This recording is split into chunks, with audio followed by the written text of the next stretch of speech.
The snow fell in thick, relentless sheets across the wasteland of Epsilon 7, a moon so remote that even the galaxy's most desperate refugees avoided it. The temperature hovered at -40 degrees Celsius, and the wind howled like a living thing, hungry and merciless. It was here, in this frozen hell, that Rowan found her. He'd been salvaging parts from a crashed freighter when his scanner picked up the heat signature. Faint, flickering, almost gone. At first, he thought it was a malfunction. Nothing living could survive out here, not without proper gear. But Rowan had learned long ago to trust his instincts, and something told him to investigate. What he found made his blood run cold for reasons that had nothing to do with the temperature. A child. A girl, no more than 5 standard years old, wrapped in nothing but a thin thermal blanket that had long since lost its charge. Her lips were blue, her skin pale as the snow around her, and her breathing came in shallow, desperate gasps. Frost clung to her dark hair, and her small body trembled with violent shivers. Pinned to the blanket was a handwritten note, the ink smudged but still legible. Daughter of some dragon. Rowan's jaw clenched. He'd seen many things in his 20 years as a scavenger on the Outer Rim. Pirate raids, corporate massacres, entire colonies left to rot. But this was something else. Someone had abandoned this child here to die, and they'd done it deliberately. Not on my watch, Rowan muttered. He scooped the girl into his arms, feeling how light she was, how fragile. Her eyes fluttered open for just a moment, strange eyes, one green and one gold, before closing again. Rowan ran back to his ship, the Vagrant's Hope, his boots crunching through the ice. Inside, he wrapped her in every thermal blanket he had and cranked the heat to maximum. He administered a shot of broad-spectrum antibiotics and a metabolic stabilizer, praying it wasn't too late. For 3 hours, he sat beside her, monitoring her vitals, watching as color slowly returned to her cheeks. When she finally woke, those mismatched eyes fixed on him with an intensity that seemed impossible for someone so young. "Who are you?" she whispered, her voice hoarse. "Name's Rowan," he said gently. "You're safe now. What's your name?" She hesitated, then replied, "Georgia." "Well, Georgia, you're one tough kid. You know that."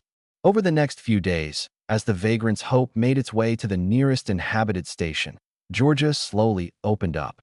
She didn't remember much, or perhaps she didn't want to.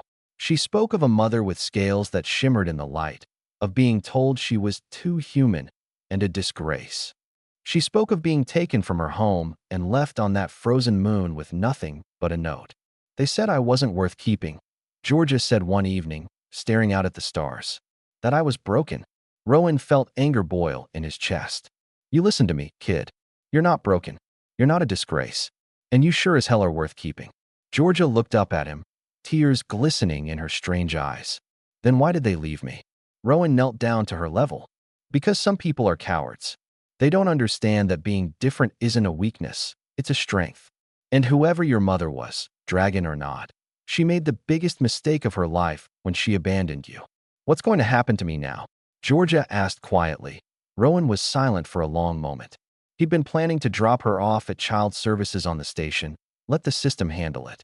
But looking at this brave little girl who'd survived what should have been certain death, who carried herself with a dignity beyond her years despite everything she'd been through, he found himself saying something else entirely.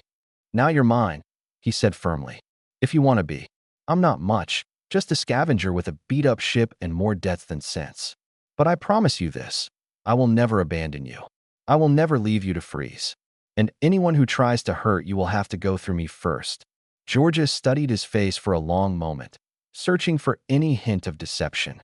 She found none. "Okay," she whispered, and then, stronger, "Okay." Rowan smiled and ruffled her hair.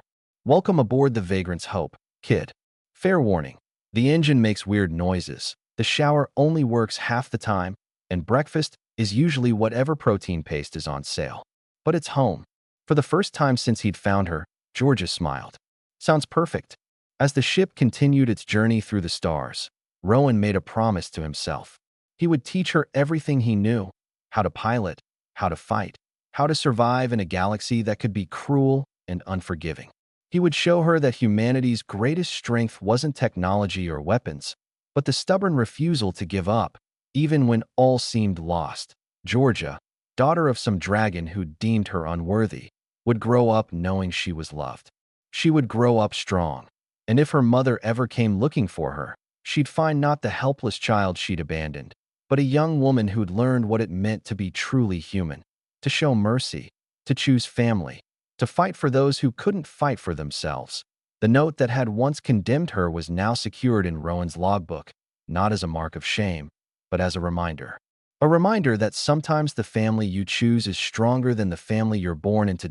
In the cold vastness of space, where most would have seen only death and darkness, Rowan had found something precious, and he would guard it with his life.